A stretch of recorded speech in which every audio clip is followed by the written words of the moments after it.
How to do double touch skill in eFootball 2025 mobile. Now to do a double touch, you first have to check whether or not your player has the double touch skill.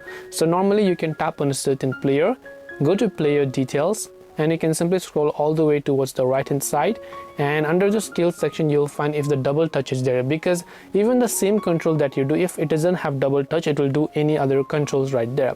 So you want to make sure the player has double touch. If it doesn't, you can just try your luck by adding the skill training option and adding a certain skill. Now you cannot choose which skill to add because this is an automated process, but either way you can just try this, right?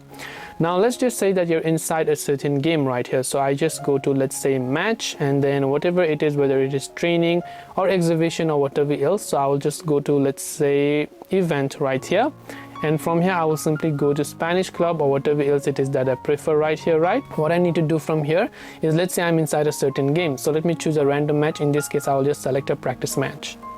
So right here I have got Messi. Messi actually has a double touch skill. So to do a double touch when the opponent is near you, just press the dash button and flick like this. So let's say I'm turning towards the opponent, just like this, you will be able to do double touch. So in this practice match I currently don't have opponents, but if there is a person, you just hold the swipe button and you can see just like that you have performed double touch. So you hold the dash button, you quickly press and release the dash button and flick it towards the direction you want to double touch. So just like this, you can see you will be able to double touch and then just score the goal. So dash and then flick, dash or flick towards this side, that side, this side, 2 times. You do it 2 times because it is double touch.